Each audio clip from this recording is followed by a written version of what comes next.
Quand j'ai commencé à apprendre le français, j'étais pleine de motivation. Chaque jour, je faisais des exercices, j'écoutais des podcasts, je regardais des vidéos et je répétais des phrases à voix haute. Je parlais même toute seule chez moi, en imaginant des situations de la vie quotidienne. Après 3 mois de pratique régulière, j'ai décidé de faire le grand saut, partir en France. Mon objectif était simple, mettre en pratique tout ce que j'avais appris, dans un contexte réel. Sans manuel, sans application. Juste moi, mon français et la vraie vie. Le premier jour à Paris, j'étais à la fois nerveuse et excitée. J'avais rêvé de ce moment pendant des semaines. Pour commencer doucement, j'ai décidé d'aller dans une boulangerie pour acheter une baguette. J'avais préparé ma phrase à l'avance. Je l'avais répétée des dizaines de fois. Mais en entrant dans la boulangerie et en me retrouvant face à la vendeuse, tout ce que j'avais mémorisé a disparu. J'ai senti le stress monter. Mon cœur battait plus vite, et les mots ne sortaient pas comme je l'espérais. J'ai essayé de m'exprimer. Ce n'était pas parfait. J'ai fait une faute avec le genre du mot « baguette », et mon accent était loin d'être naturel. Mais la vendeuse a compris. Elle a été patiente, elle m'a corrigé gentiment, et m'a donné le pain avec le sourire. En sortant de la boulangerie, je me suis sentie un peu gênée, mais surtout très fière. J'avais osé parler. J'avais osé faire des erreurs. Et surtout, j'avais réussi à me faire comprendre. Ce jour-là, j'ai compris quelque chose d'essentiel. On n'a pas besoin de parler parfaitement pour communiquer. Faire des fautes, c'est normal. Ce qui compte, c'est le courage d'essayer, de se lancer, même quand on a peur. Depuis ce moment, je ne cherche plus la perfection. Je cherche le progrès. Petit à petit. Avec chaque erreur, j'apprends. Et jour après jour, mon français devient plus naturel. Quand j'ai commencé à apprendre le français, j'étais pleine de motivation. Chaque jour, je faisais des exercices, j'écoutais des podcasts, je regardais des vidéos et je répétais des phrases à voix haute. Je parlais même toute seule chez moi, en imaginant des situations de la vie quotidienne. Après 3 mois de pratique régulière, j'ai décidé de faire le grand saut, partir en France. Mon objectif était simple, mettre en pratique tout ce que j'avais appris, dans un contexte réel. Sans manuel, sans application. Juste moi, mon français et la vraie vie. Le premier jour à Paris, j'étais à la fois nerveuse et excitée. J'avais rêvé de ce moment pendant des semaines. Pour commencer doucement, j'ai décidé d'aller dans une boulangerie pour acheter une baguette. J'avais préparé ma phrase à l'avance. Je l'avais répétée des dizaines de fois. Mais en entrant dans la boulangerie et en me retrouvant face à la vendeuse, tout ce que j'avais mémorisé a disparu. J'ai senti le stress monter. Mon cœur battait plus vite, et les mots ne sortaient pas comme je l'espérais. J'ai essayé de m'exprimer. Ce n'était pas parfait. J'ai fait une faute avec le genre du mot « baguette », et mon accent était loin d'être naturel. Mais la vendeuse a compris. Elle a été patiente, elle m'a corrigé gentiment, et m'a donné le pain avec le sourire. En sortant de la boulangerie, je me suis sentie un peu gênée, mais surtout très fière. J'avais osé parler. J'avais osé faire des erreurs. Et surtout, j'avais réussi à me faire comprendre. Ce jour-là, j'ai compris quelque chose d'essentiel. On n'a pas besoin de parler parfaitement pour communiquer. Faire des fautes, c'est normal. Ce qui compte, c'est le courage d'essayer, de se lancer, même quand on a peur.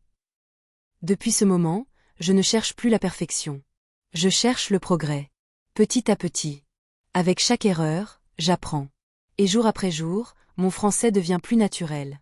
Quand j'ai commencé à apprendre le français, j'étais pleine de motivation. Chaque jour, je faisais des exercices, j'écoutais des podcasts, je regardais des vidéos et je répétais des phrases à voix haute. Je parlais même toute seule chez moi, en imaginant des situations de la vie quotidienne. Après 3 mois de pratique régulière, j'ai décidé de faire le grand saut, partir en France. Mon objectif était simple, mettre en pratique tout ce que j'avais appris, dans un contexte réel. Sans manuel, sans application. Juste moi, mon français et la vraie vie. Le premier jour à Paris, j'étais à la fois nerveuse et excitée. J'avais rêvé de ce moment pendant des semaines. Pour commencer doucement, j'ai décidé d'aller dans une boulangerie pour acheter une baguette. J'avais préparé ma phrase à l'avance.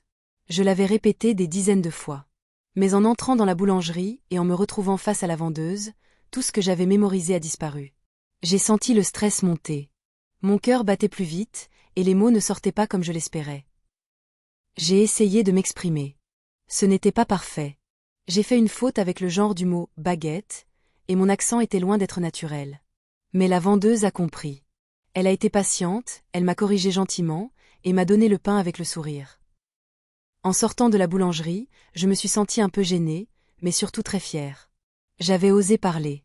J'avais osé faire des erreurs. Et surtout, j'avais réussi à me faire comprendre. Ce jour-là, j'ai compris quelque chose d'essentiel. On n'a pas besoin de parler parfaitement pour communiquer. Faire des fautes, c'est normal.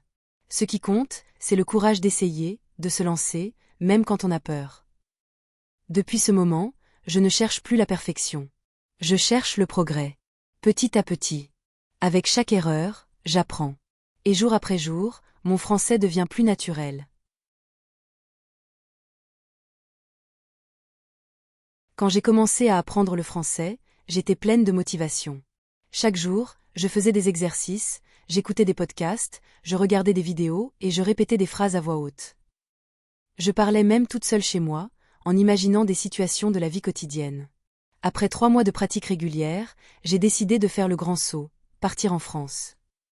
Mon objectif était simple, mettre en pratique tout ce que j'avais appris, dans un contexte réel. Sans manuel, sans application. Juste moi, mon français et la vraie vie. Le premier jour à Paris, j'étais à la fois nerveuse et excitée. J'avais rêvé de ce moment pendant des semaines. Pour commencer doucement, j'ai décidé d'aller dans une boulangerie pour acheter une baguette. J'avais préparé ma phrase à l'avance. Je l'avais répétée des dizaines de fois. Mais en entrant dans la boulangerie et en me retrouvant face à la vendeuse, tout ce que j'avais mémorisé a disparu. J'ai senti le stress monter. Mon cœur battait plus vite, et les mots ne sortaient pas comme je l'espérais. J'ai essayé de m'exprimer. Ce n'était pas parfait. J'ai fait une faute avec le genre du mot « baguette », et mon accent était loin d'être naturel. Mais la vendeuse a compris. Elle a été patiente, elle m'a corrigé gentiment, et m'a donné le pain avec le sourire. En sortant de la boulangerie, je me suis sentie un peu gênée, mais surtout très fière. J'avais osé parler. J'avais osé faire des erreurs.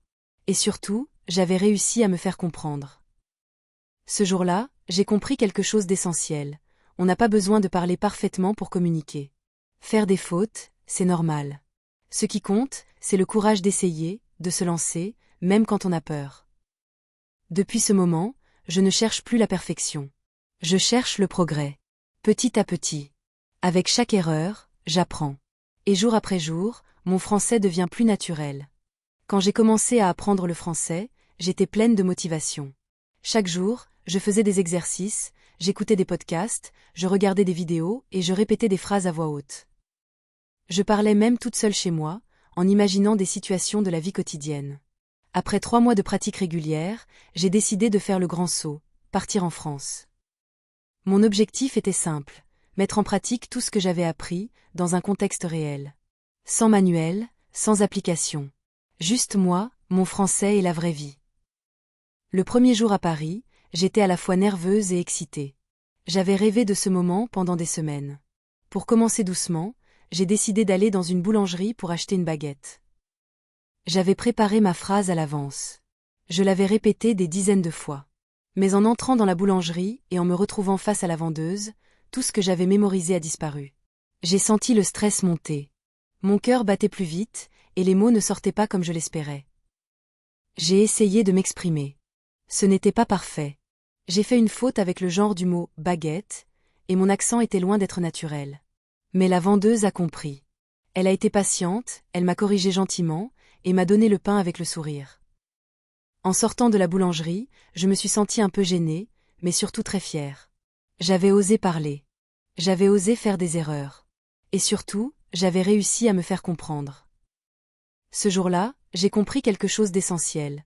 On n'a pas besoin de parler parfaitement pour communiquer. Faire des fautes, c'est normal. Ce qui compte, c'est le courage d'essayer, de se lancer, même quand on a peur. Depuis ce moment, je ne cherche plus la perfection. Je cherche le progrès. Petit à petit. Avec chaque erreur, j'apprends. Et jour après jour, mon français devient plus naturel. Quand j'ai commencé à apprendre le français, j'étais pleine de motivation.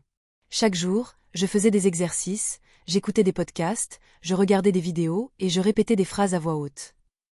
Je parlais même toute seule chez moi, en imaginant des situations de la vie quotidienne. Après 3 mois de pratique régulière, j'ai décidé de faire le grand saut, partir en France. Mon objectif était simple, mettre en pratique tout ce que j'avais appris, dans un contexte réel. Sans manuel, sans application. Juste moi, mon français et la vraie vie. Le premier jour à Paris, j'étais à la fois nerveuse et excitée. J'avais rêvé de ce moment pendant des semaines. Pour commencer doucement, j'ai décidé d'aller dans une boulangerie pour acheter une baguette. J'avais préparé ma phrase à l'avance. Je l'avais répétée des dizaines de fois. Mais en entrant dans la boulangerie et en me retrouvant face à la vendeuse, tout ce que j'avais mémorisé a disparu. J'ai senti le stress monter. Mon cœur battait plus vite, et les mots ne sortaient pas comme je l'espérais. J'ai essayé de m'exprimer. Ce n'était pas parfait. J'ai fait une faute avec le genre du mot « baguette », et mon accent était loin d'être naturel. Mais la vendeuse a compris. Elle a été patiente, elle m'a corrigé gentiment, et m'a donné le pain avec le sourire. En sortant de la boulangerie, je me suis sentie un peu gênée, mais surtout très fière. J'avais osé parler. J'avais osé faire des erreurs. Et surtout, j'avais réussi à me faire comprendre. Ce jour-là, j'ai compris quelque chose d'essentiel. On n'a pas besoin de parler parfaitement pour communiquer. Faire des fautes, c'est normal.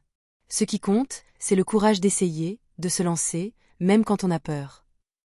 Depuis ce moment, je ne cherche plus la perfection. Je cherche le progrès. Petit à petit. Avec chaque erreur, j'apprends. Et jour après jour, mon français devient plus naturel.